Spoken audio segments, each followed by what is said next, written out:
Estamos iniciando mais um programa Movimento Empresarial, sempre na parceria dela, Ana Paula Rodrigues Bon. Tudo bem, Ana Paula? Olá, Rogério. Olá a todos.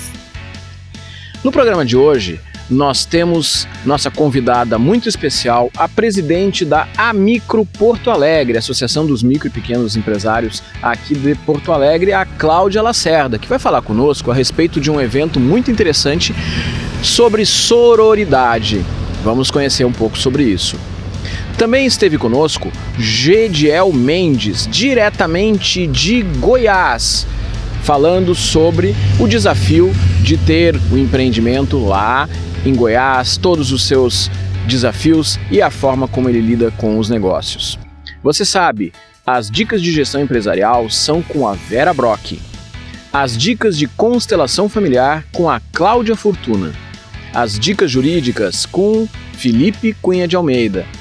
E para manter aquele sorriso bonito, as dicas de saúde bucal com a cirurgiã dentista Aline Martins. Nosso programa tem o apoio da Sistec, Contabilidade Digital. As nossas entrevistas são gravadas na Macro Office, o seu local para eventos. E as imagens são realizadas pela fotógrafa Priscila Oliveira. Tudo isso e muito mais, Ana Paula, no programa Movimento Empresarial, que está começando agora.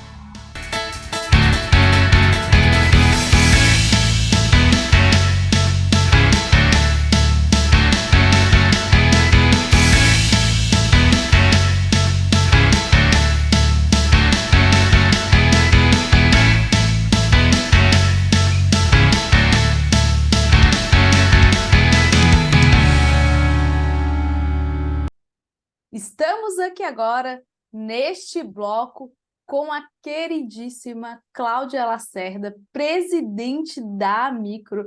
Ela que tem aqui o espaço aberto, sempre que ela quiser, para falar de todas as novidades que a associação está fazendo. Hoje vem conversar com a gente com muitas novidades para você que sempre nos assiste e nos ouve. Cláudia, seja muito bem-vinda ao programa Movimento Empresarial. Puxa, Ana, eu que agradeço essa oportunidade de falar sobre a Micro, falar sobre as ações da Micro no movimento empresarial, aí pela rede Sul de TV. Eu que me honro muito. A casa é sua e estará sempre disponível, sempre está à disposição para que a gente possa compartilhar todas essas informações que são de grande relevância para o micro, pequeno, MEI e profissionais também que estão buscando se desenvolver. Cláudia, o que é a Micro? Porque você já teve que outras vezes já falou sobre a Micro, mas se caso a pessoa está assistindo aqui agora e não souber o que é, faz uma rapidinha aí pra gente. E se você quiser saber mais, eu sugiro a você ir lá na entrevista que a Cláudia fez anteriormente, que ela explica tudo sobre a Micro. A Micro é a Associação Amiga do Empreendedor. É a associação do microempresário, do pequeno e do MEI. A Micro tem como espinha dorsal a capacitação, para que o micro, pequeno e MEI saibam gerir melhor os seus negócios, que eles se tornem fortes, sustentáveis e, consequentemente, apoiem, colaboram com a economia de Porto Alegre. Olha só que maravilha, viu? Então, se você é micro, é pequeno, é MEI ou é um empreendedor informal que gostaria de se formalizar e não sabe por onde começar, já tem a Micro, porque lá você vai ter todas as orientações referente a isso. Mas hoje a Cláudia está aqui passando para fazer um bate-bola de informações referente a essa espinha dorsal que é a Micro, como ela falou, que é a capacitação. Cláudia, qual é o sentido da capacitação para a Micro e quais são as ações que a Micro está fazendo? Bom, eu digo assim, Ana, em qualquer situação de vida, a capacitação te eleva como ser humano e como profissional. Levando em consideração que o micro, pequeno e MEI, ele sabe o que ele quer, mas ele não sabe como fazer, a capacitação vem ao encontro dessa necessidade e dessa demanda. Então, a Micro desenvolveu e está acontecendo a trilha de capacitação. E foi desenhado com muito carinho e, costumo dizer, com muita responsabilidade, com temas que permeiam e que eles necessitam a gestão do negócio do micro, do pequeno e MEI. Quando tu comentasse, sim, sobre os informais, sim, a Micro trabalha com micro e pequeno e MEI formal. Porém, a capacitação é também para o informal, aquele micro, pequeno e MEI que está fazendo o seu negócio, né? E, e sente já está latente nele a busca de informações, porque é sabido que quando tu te formaliza, tu também tem os benefícios, né? No sentido de aposentadoria, INSS, essas coisas todas que a formalização nos traz. Então, essa capacitação, Ana, ela foi desenhada com muita responsabilidade pela diretora de capacitação e pela Micro, fazendo com que um assunto encaixe no outro, que ele saia dessa capacitação, dessa trilha, com um conhecimento para ele olhar para dentro do negócio dele e dizer: puxa vida, aqui eu estou bem, aqui eu preciso de ajuda, aqui eu preciso buscar mais conhecimento. E essa capacitação, ela vai até novembro. É sempre o mesmo tema? Não, nós já tivemos o primeiro encontro foi falando sobre o meu negócio, né? Buscando informações, sabendo o que eu vou fazer, né? Dando aquela orientação, a primeira orientação. Já falamos sobre 2 módulos do Meu Dinheiro, né? Tanto na parte financeira e na parte contábil. Então, são aqueles pequenos gastos que tu não faz a análise, tu não coloca numa planilha, tu não planilha, né? Então tu não sabe se tu teve lucro ou não, né? Então, tudo isso a gente abordou. E o próximo, Ana, que vai ser agora, no dia 27 de julho, nós vamos falar sobre o marketing, vendendo, né, com marketing, rede social, WhatsApp, né, o que eu falo, né, a inovação nos ajudando a vender. Olha só que maravilha. E todos podem participar? É gratuito? É pago? Como que funciona isso? Para associados da Micro, é gratuito. Para não associado, tem uma pequena taxa no Simpla, e eu digo assim que é uma taxa mesmo bem simbólica. Nenhum curso, na sua grandiosidade, como é esse trilha de capacitação, e eu digo grandiosidade porque eu volto a dizer, são temas que estão interligados, não é um tema que tu vai num mês, passa 2 meses, e depois vai numa outra capacitação e tu acaba se perdendo. Ele até o final do ano. Então, cada capacitação, para quem não é associado, é só a taxa, R$ 50. Como é a frequência? Qual é a frequência? É mensal? É quinzenal? Como que funciona? Essa trilha de capacitação, ela está planejada para mensal. Então, todo mês tem um tema diferente. Agora, em julho, nós teremos, então, o marketing. Em agosto, nós vamos falar sobre vendas e atendimento, funil de vendas, leads, né? A própria curva ABC. Nós vamos trazer essas informações para eles terem conhecimento. Depois, nós vamos ter sobre a legislação, né? E aí no que compete, inclusive, legislação trabalhista, né? Em outubro, nós vamos falar sobre gestão de pessoas, né? E em novembro, a organização e motivação. Por que organização e motivação?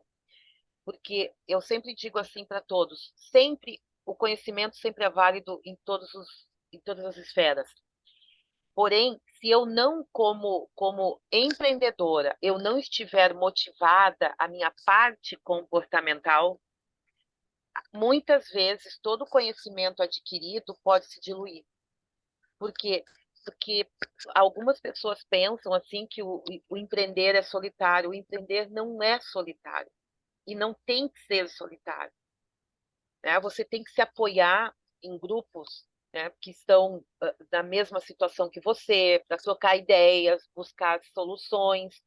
Você precisa se apoiar a uma associação. E aí eu digo, volto a dizer, a micro é amiga do micro, pequeno e MEI. A micro, eu sempre falo, eu sou micro, eu sou micro. Eu sei o que o micro, pequeno e o MEI passa. Não sou uma grande empresária, eu sou micro. Então, eu sei o que acontece no dia a dia. Então, a micro, ela busca estar sempre, nós sempre estamos em movimento, nós estamos ocupando espaços de decisões dentro do estado, dentro do município, porque a gente precisa ter esse olhar do que o estado e o município está fazendo para melhorar a vida do pequeno e do micro e do MEI, levando em consideração que nós representamos 27% do PIB brasileiro. 99% das empresas são micro, pequeno e MEI. Então, quer dizer, nós somos uma força motriz econômica muito forte. Então, tem que ter alguém, alguma instituição à frente, abrindo os caminhos, dizendo, olha, sou eu estou aqui. Né? Então, essa é a micro. Então, eu vou colocar aqui Unhas e carne. o site da Micro aqui embaixo, para que vocês possam saber mais, se cadastrar lá, porque aí você vai receber mais informações sobre as ações da Micro e também entrar em contato com a Micro para que vocês possam saber como se cadastrar, como já formalizados, como vocês podem fazer parte da associação, se associarem. Mas, Cláudia, não é somente sobre a trilha que a gente gostaria de conversar hoje. Vai acontecer nesta quinta-feira, no dia 27, à tarde, em parceria com o Sicredi, um evento que está agitando Porto Alegre. Que evento é esse, Cláudia? Olha, eu volto a te dizer assim, ó. Um dia me disseram assim, Cláudia, tu é imparável. E eu adorei esse adjetivo. Eu fico incomodando os meus diretores para que a gente coloque a cara na rua, né, como eu digo, e vá produzir, organizar eventos para oportunizar ou conhecimento para o micro, pequeno e MEI, ou networking, ou fazer conexões, porque é isso que a gente quer. Então, no dia 27, eu estou enlouquecendo meus diretores. Pela manhã, nós temos a trilha de capacitação, esse módulo marketing, e à tarde, nós temos um assunto muito importante, muito delicado, porém, nós precisamos falar, que é o evento Sororidade na Prática. E por que prática, Ana? Eu, quando comentei com as minhas diretoras de evento, de marketing, eu disse assim, nós precisamos colocar esse conceito, tirar o conceito dos livros, das reportagens, dos artigos, das fotos no Instagram, e dizendo, ela me inspira, e, e depois por trás está fazendo algo, digamos assim, nada democrático com aquela mulher. Então, a gente precisa tirar isso do papel e colocar efetivamente na prática. Uma apoiar a outra, uma estar do lado da outra, sem aquele sentimento de competição. E é tão engraçado, Ana, que quando a gente conversa sobre esse assunto em rodas e que tem homens, são eles que sinalizam para nós. São eles que dizem, não, a mulher é muito competitiva entre elas. E isso a gente precisa acabar. Então, esse evento, ele está movimentando Porto Alegre porque é um assunto profundo. Nós não vamos levar com profundidade a ponto de causar um desconforto. A ideia é trazer para a reflexão. Até que ponto a minha atitude não está prejudicando, né? Até que ponto a minha pontinha de inveja né? Quando me dizem assim, ai, Cláudia, eu tenho inveja branca de ti, eu fico pensando, puxa vida, inveja é inveja. Tem admiração, mas não inveja, porque não existe inveja branca, amarela, azul, vermelha, inveja é inveja, né?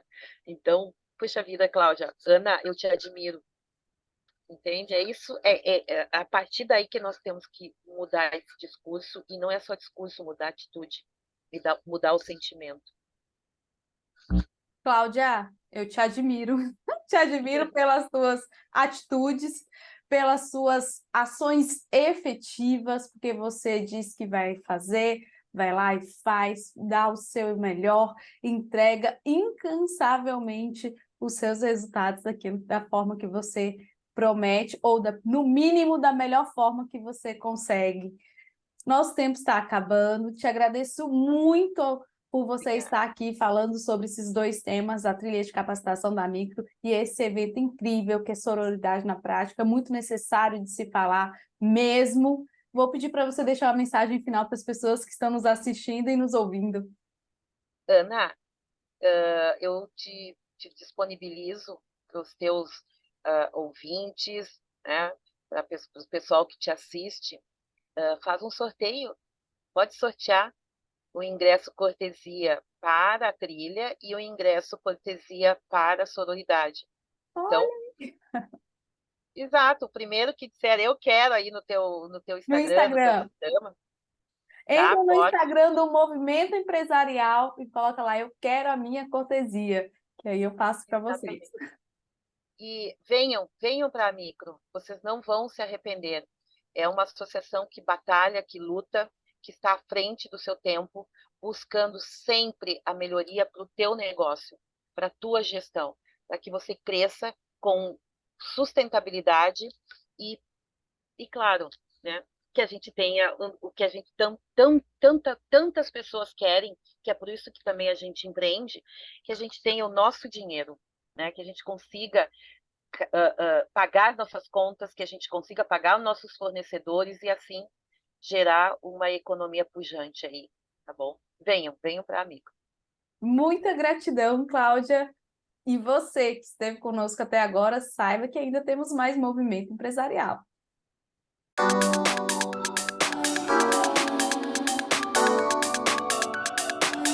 Olá, eu sou a Vera Brock, CEO da Brock Delphi Educação, doutora pelo Departamento de Economia da Universidade de Les Illes Baleares, na Espanha, com pós-doutorado em Educação pela Florida Christian University, nos Estados Unidos. Sou palestrante, autora, empreendedora, professora e consultora. Nas dicas de gestão de hoje, apresento para você, empresário, empresária, empreendedor, empreendedora, líderes e gestores, as estruturas organizacionais. Garrett Morgan, britânico, em seu livro Imagens da Organização, apresenta uma abordagem metafórica para entender e analisar e repensar a organização. Apresentou em seus estudos diferentes perspectivas sobre como as organizações funcionam e como elas podem ser vistas e interpretar uma melhor forma de conduzir e orientar os seus colaboradores, propondo oportunidades de melhoria.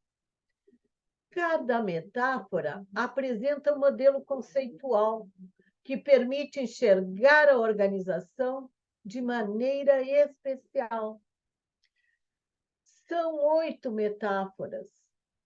E na semana passada, na última terça-feira, nós apresentamos a metáfora da máquina e organismos, que quer dizer, se você precisar rever essas duas metáforas, está lá, no YouTube, no Movimento Empresarial. Hoje vamos abordar apenas três, ou seja, O cérebro, cultura e sistemas políticos. E no próximo programa, as últimas 3. Portanto, são 8 as metáforas da organização que oportunizam aos gestores uma reflexão para a melhoria do seu modelo de estrutura. O cérebro, nesta metáfora, a organização é vista como um cérebro, focalizando na inteligência dos colaboradores, na criatividade e conhecimento dentro da empresa. As pessoas são caracterizadas como modelo de inteligência criadora e impulsionando a tomada de decisão criativa e inovadora. A metáfora da cultura trata a organização como cultura em que os seus valores, suas crenças e normas são compartilhadas pelos colaboradores que influenciam o comportamento e as práticas organizacionais. A cultura organizacional modula a identidade e o funcionamento da empresa. Quanto aos sistemas políticos, nesta metáfora, organização é vista como um sistema político em que diferentes grupos e indivíduos competem entre si pelo poder e pelos recursos. Conflitos são gerados, coalizões e negociações são elementos comuns nesta perspectiva. Você já imaginou a sua empresa ou atividade que exerce com alguma destas características? Pense, como está a sua organização? A estrutura organizacional é importante ser revista para que você tenha um processo de gestão otimizado, criativo. Para isto, abordaremos as prisões psíquicas, fluxo informação e um instrumento de denominação. Cada metáfora, portanto, apresenta uma cultura diferente, que vai trazer reflexões importantes para que você, gestor, faça suas considerações, comprometendo os seus colaboradores, os grupos de trabalho. Não esqueça, na próxima terça-feira, com as dicas de gestão da Vera Brock no Movimento Empresarial. Até lá! E uma boa noite a todos.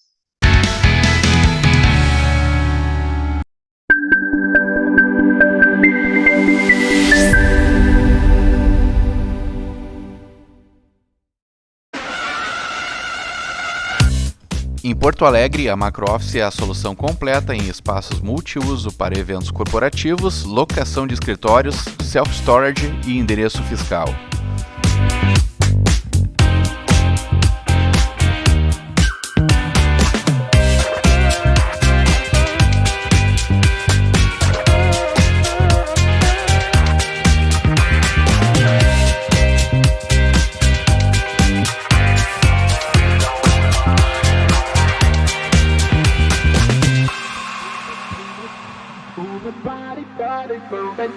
Move it, baby. Move it, body.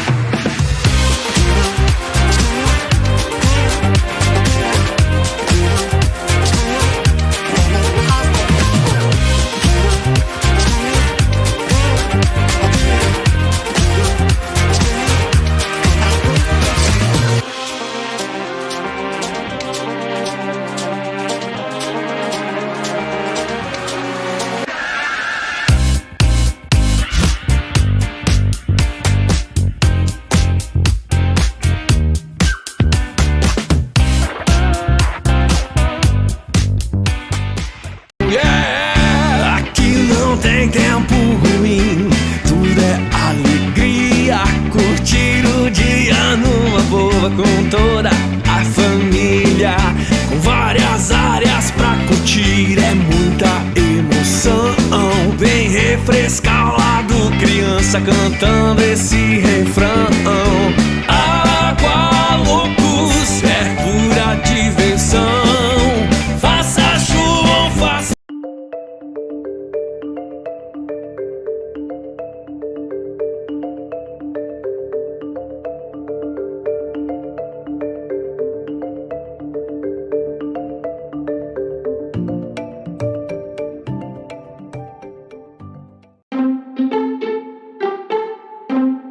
A gente vive as praças de Porto Alegre. A gente vive de um lado pro outro da cidade. A gente vive a orla. A gente vive uma cidade mais iluminada. A gente vive a nossa arte. A Prefeitura de Porto Alegre trabalha todos os dias para entregar a cidade que os porto-alegrenses merecem. E você também pode fazer a sua parte, não jogando sujeira no chão, separando o seu lixo e respeitando aquilo que é de todos, inclusive seu. Vamos cuidar e fazer de Porto Alegre uma cidade ainda melhor de se viver. E se a gente vive, a gente cuida. Prefeitura de Porto Alegre.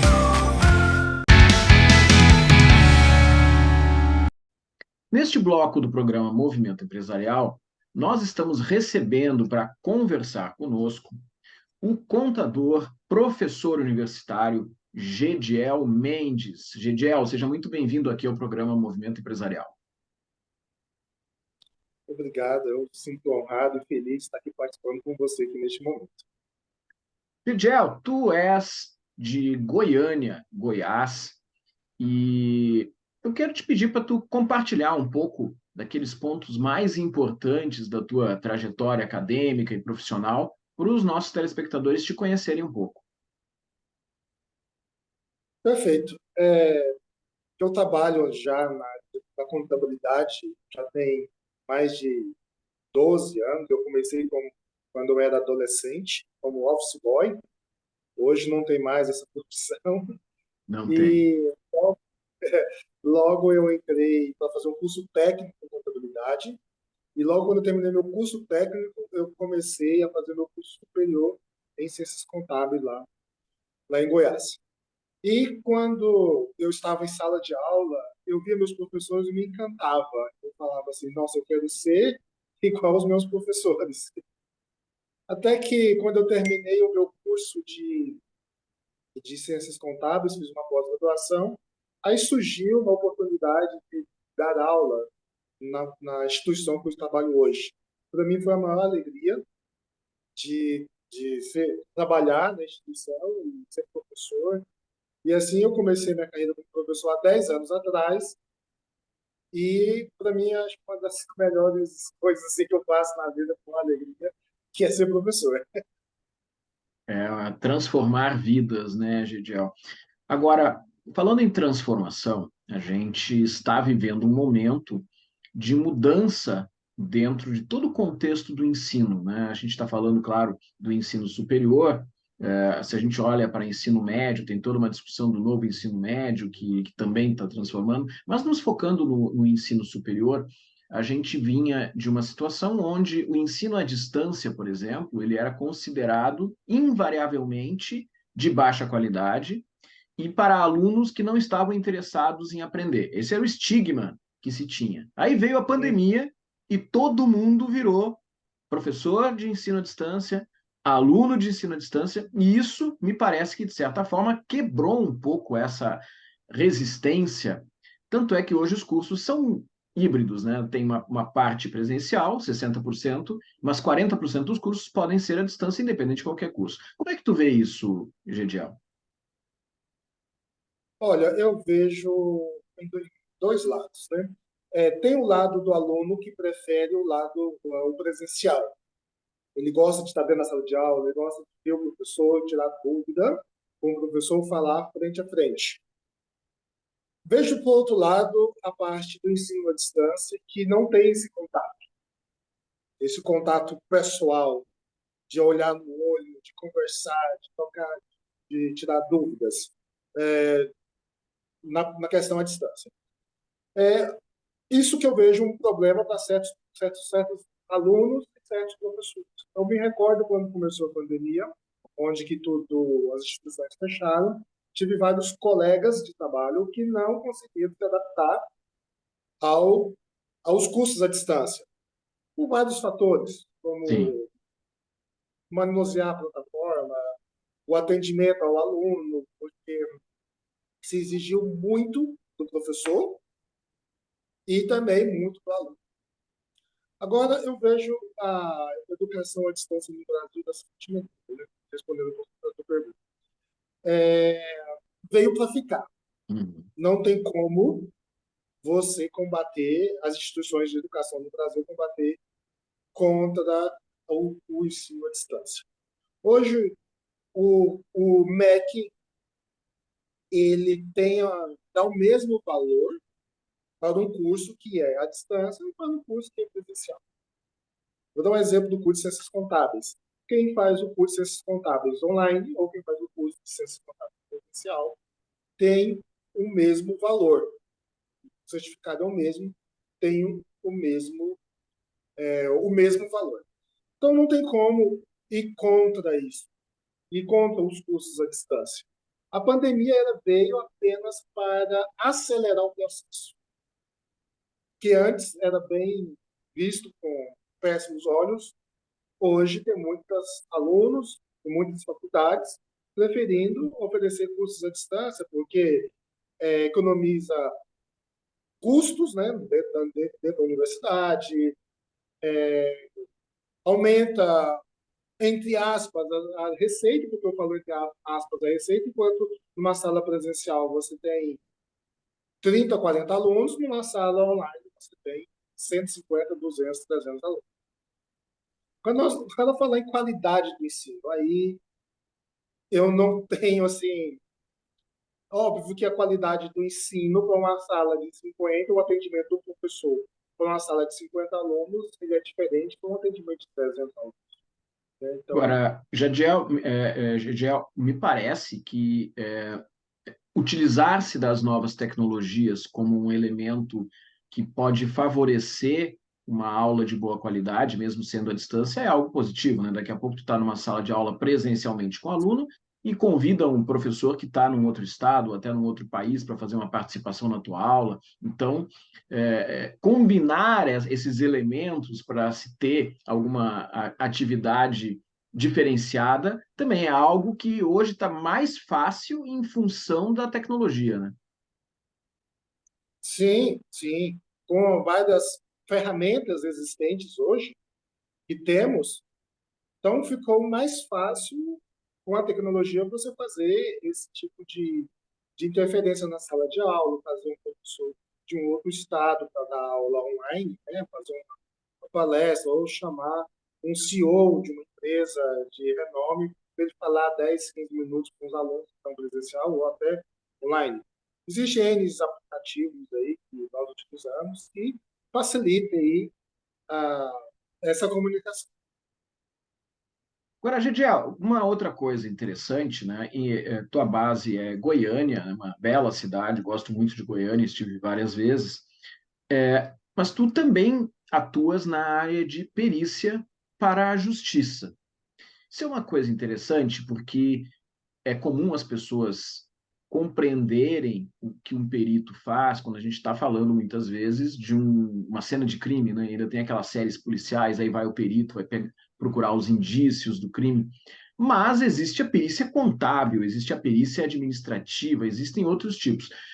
Pode explicar um pouco qual é o papel de um perito judicial dentro da tua área? O perito judicial dentro da minha área tem um papel assim fundamental nos processos judiciais. Por quê? Porque o perito ele tem a função de demonstrar aquilo que está obscuro para o juiz e para as partes. O perito do juiz ele tem essa função. Então, é de suma importância o trabalho do perito contábil, o perito de uma perícia administrativa, para para desvendar essas coisas, esses problemas que estão escuros. Vou dar um exemplo na perícia trabalhista. Eu atuo muito na perícia trabalhista e eu vejo lá muitos processos relacionados a cálculos de hora extra, cálculos de comissões, enfim. E para o juiz tomar uma decisão correta, ele utiliza esse meio, que é a perícia contábil, para mostrar para ele que a parte tem direito ou não daquilo que ela está pedindo, né? No caso de uma perícia trabalhista. Então, o laudo pericial ele é fundamental na tomada de decisão do juiz. Ele é o principal, o laudo pericial é uma principal peça? Não. Ele é uma das peças, uma das ferramentas que vai utilizar o juiz na tomada de decisão. No caso, nós temos vários tipos de perícia. A perícia trabalhista, que eu já falei um pouco dela, nós temos a perícia civil, e nós temos a perícia no âmbito parlamentares, as perícias extrajudiciais que acontecem nas câmaras de negociação, que é juizados, não me recordo o nome, mas são uma justiça que ocorre paralela à justiça normal, que a pessoa já sai de lá com o resultado e o juiz só homologa a Corte de Conciliação, lembrei. Ah, sim. Antes de iniciar um processo efetivamente, as partes são chamadas para conversar, para ver se existem condições de chegar num acordo, é mais ou menos isso? Mais ou menos isso. Então, na Corte de Conciliação, pode haver também uma perícia extrajudicial, que aí o juiz apenas homologa. Na perícia civil, nós trabalhamos lá com cálculos também, mas você vai desvendar lá financiamento de veículos, de empréstimos bancários, financiamento de imóveis, haveres de solvência de empresa, dissolução de sociedade, patrimônio familiar, que é quando há o inventário, o juiz pode determinar um perito que vai fazer o levantamento do inventário do patrimônio dessa família para poder fazer a divisão lá, no caso de um processo de herança. Então, o perito ele é muito importante, o perito judicial, o perito trabalhista, civil, sei lá, para auxiliar o juiz na tomada de decisão. Uma coisa que eu gostaria assim, de deixar assim, de comunicar para todos que estão nos assistindo, Claro. é que você não precisa fazer concurso para ser perito da justiça. Isso é interessante. Então, acho que isso é uma dúvida que muitas vezes as pessoas têm, e até mesmo profissionais que eventualmente podem se interessar por essa carreira de perito e que gostariam de entender como é que funciona. Então, por favor, Gidiel, conta para nós. Para você ser perito contador, perito economista ou perito administrador, você não precisa fazer concurso. O que você precisa ser formado em ciências, no caso de contabilidade, né, formado em ciências contábeis, ter o registro ativo no Conselho Regional de Contabilidade e, logo em seguida, você faz o profissional que queira atuar na área, faz o cadastro dele na Justiça Trabalhista, na Justiça Federal e na Justiça Estadual. A Justiça Trabalhista ela é específica para casos trabalhistas. Sim. A Justiça Civil ela abrange todas as áreas civis, a área familiar. E a perícia e a Justiça Federal é para casos que envolvem instituições do governo federal. Então, caso apareça um processo para uma Caixa Econômica Federal, esse processo ele tramita na Justiça Federal. Vale salientar que o perito do juiz é diferente do perito criminal. O perito criminal, ele para atuar como perito criminal, ele já passa por um concurso, ele já tem que ser formado em direito, né? Ele já tem outro caminho, né? É uma carreira dentro do Estado, né? Isso, é uma carreira dentro do Estado, um perito criminal, né? Ele vai trabalhar na polícia. Para trabalhar na polícia tem que ser concursado, né? Sim. Então, é isso aí. E já o perito contábil, o perito administrativo, o perito economista, não. Ele pode justamente fazer baseado na condição que ele já tem, por ter essa profissão, colaborar com a justiça fazendo essas perícias. Mas, Gidiel, Exatamente. a gente está já chegando ao final aí do nosso tempo de entrevista. Eu quero pedir para tu deixares uma mensagem para as pessoas que estão nos assistindo aqui no programa Movimento Empresarial. A mensagem que eu deixo para vocês é que estudem, não deixem de estudar, corra atrás dos sonhos.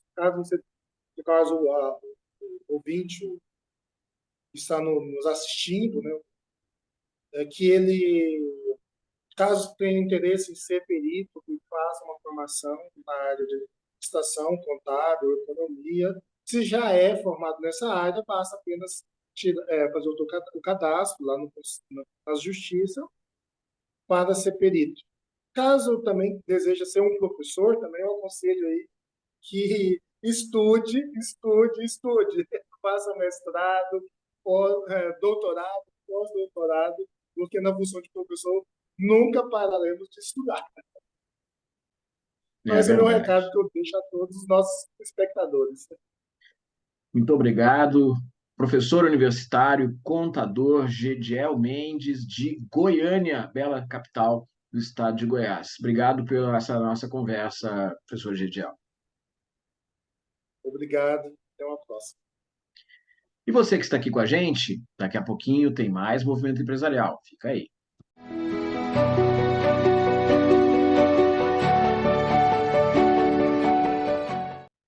Olá, eu sou Cláudia Fortuna e venho falar sobre constelação familiar no movimento empresarial.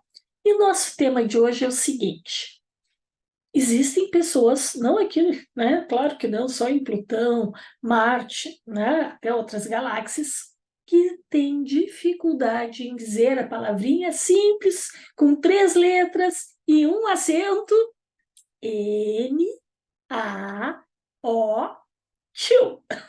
Não, em linguagem dos sinais, N, A, O e o tio. O que acontece com as pessoas que não conseguem dizer não?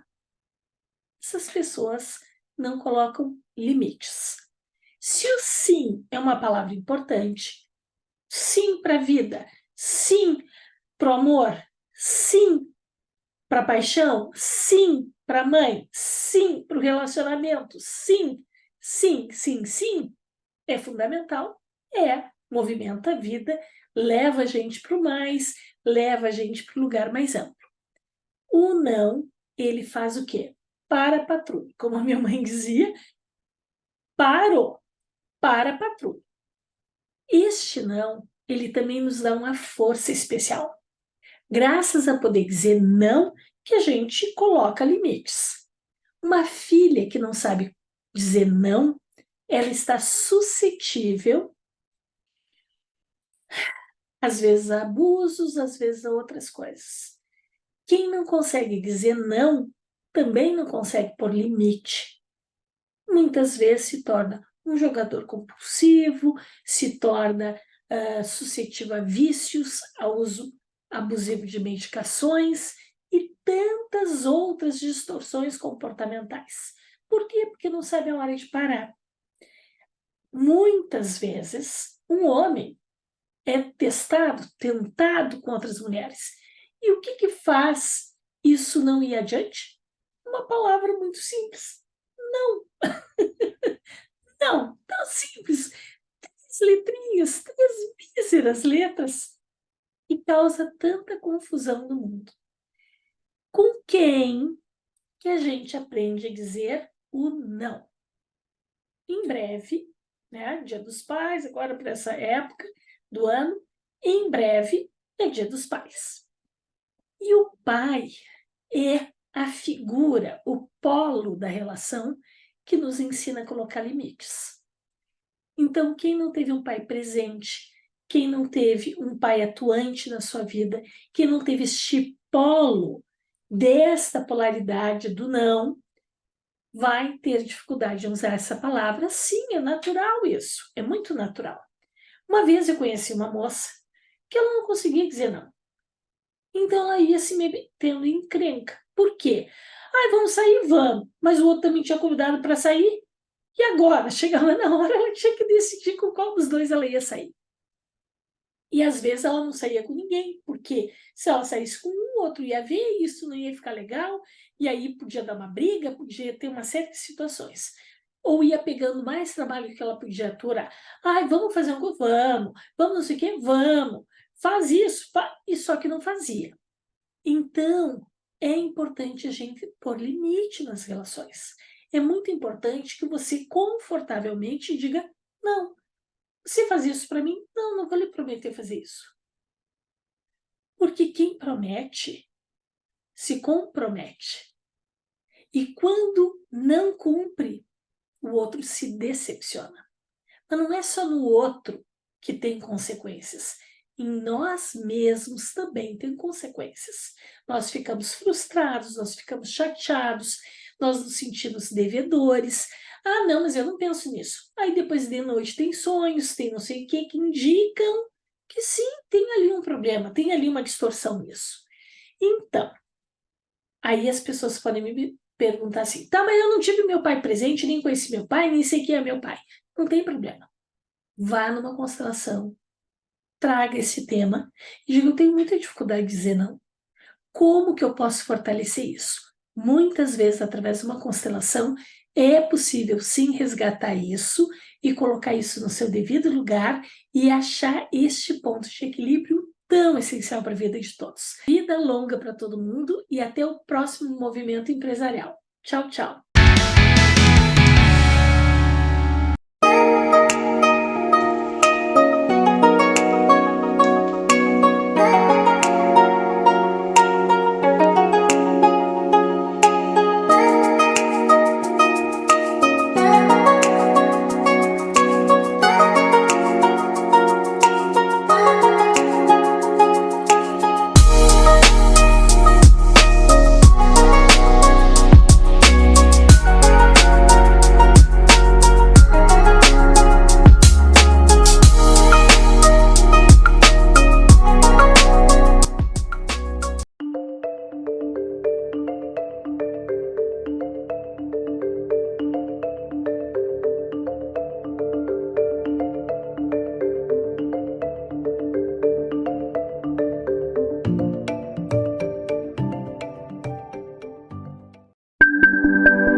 Com toda a família, com várias áreas pra curtir, é muita emoção. Vem refrescar o lado criança cantando esse refrão.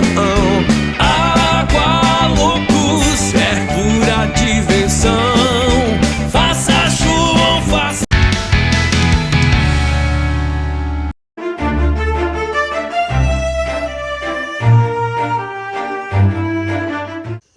Olá, eu sou a doutora Aline Martins e Silva, cirurgia dentista, proprietária do Estúdio Facial Odonto, que fica localizado na rua Doutor Armando Barbedo, número 322, sala 406, no bairro Tristeza, Zona Sul de Porto Alegre. Hoje eu venho conversar contigo sobre um assunto de extrema importância, que é o sangramento na gengiva.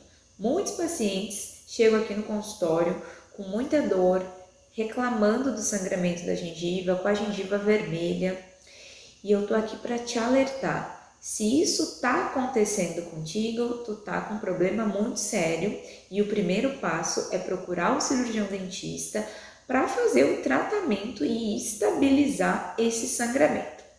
Mas tu pode estar pensando, mas o que causa esse sangramento, doutora? Por que a gengiva sangra?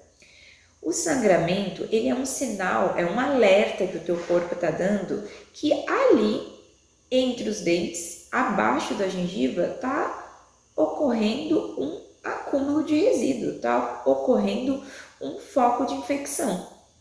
Então, é de extrema importância tu ter o hábito de passar o fio dental. Sim, esse fiozinho aqui, ele é de extrema importância, porque é ele que vai remover o resíduo que fica abaixo da gengiva. A escova de dente, ela não tem esse potencial de chegar entre os dentes. Então, assim, você vai precisar criar esse hábito para evitar problemas como cárie entre os dentes e inflamação na gengiva. Tá bom? Eu fico por aqui. Até semana que vem com mais um Dicas de Saúde Bucal com a doutora Aline Martins e Silva para o Movimento Empresarial. Até semana que vem.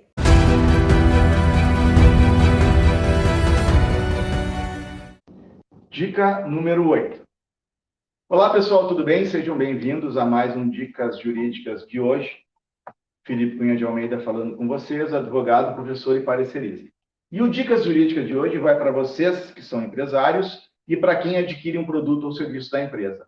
Por quê, Felipe? É muito comum, às vezes, um serviço ou um produto não estar a contento de quem adquire e a empresa não conseguir resolver o problema, ou então resolver mais demorado. E aí, o que acontece? Aqueles consumidores vão para as redes sociais e começam a literalmente linchar a empresa. Porque essa empresa é isso, porque aquele produto é aquilo. E como é que fica o empresário, o dono da empresa? Você que é empresária vai se sentir ofendido muitas vezes. E será que esta empresa se sente ofendida? Será que ela teria possibilidade jurídica de pedir uma condenação por dano moral? Bom, a empresa é uma ficção jurídica, evidentemente, a honra dela não existe, ela não se sente ofendida. Subjetivamente, ela não tem honra. Mas o que dizem os tribunais por aí? Que a honra objetiva, ou seja, dela, aquele conhecimento que as pessoas têm no meio social que ela vive, pode ficar comprometida, e aí ela ser autora de uma ação de reparação de danos morais, vocês estão entendendo, por esses consumidores que ficam lá nos sites como Reclame Aqui, no perfil do Instagram, literalmente, como a gente fala na gíria, detonando com essa empresa. Muito cuidado, então. Mas, Felipe, qual é o valor que eu poderia trazer para a minha empresa? Bem, pessoal, o Código de Processo Civil, ele exige, no primeiro momento, que o autor ou autora da ação traga o valor pretendido, correto? Mas ele também tem outras regras que, se eu não souber o valor ainda, eu posso pedir que o juiz arbitre, correto? Porque imagina o seguinte, hoje o valor que a gente pede é uma situação, e esta reclamação gerou tantos prejuízos à minha empresa, mas ela já foi ajuizada a ação com um valor X. E agora a gente analisando toda essa repercussão durante 1, 2, 3, 4, 5 anos de processo, o valor teria que ser muito maior, mas ele já foi concedido lá. Então é possível que a empresa peça ao juiz que arbitre um valor conforme o convencimento dele. Se a empresa não se contentar lá com o valor na sentença, ela pode recorrer. E explique para o juiz, olha, está havendo uma repercussão extremamente negativa na nossa empresa por causa dessas reclamações totalmente injustas, abusivas. Então, eu não tenho como mensurar e ver a extensão desses danos no primeiro momento.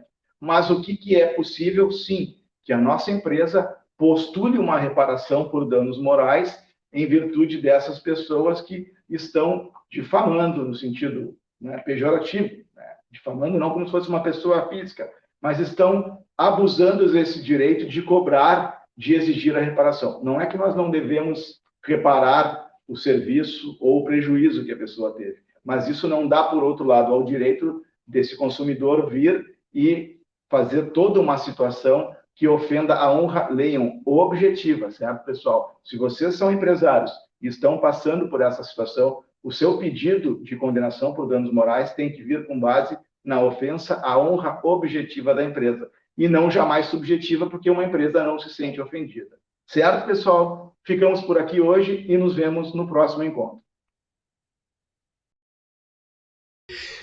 Este foi o programa Movimento Empresarial de hoje, e nós falamos sobre um evento de mulheres, sobre sororidade, nós falamos sobre uma empresa lá de Goiás, e vocês assistiram todas as dicas de gestão empresarial, dicas de saúde bucal, dicas jurídicas, e também as dicas de constelação familiar. Ana Paula, estamos chegando ao final do nosso programa de hoje.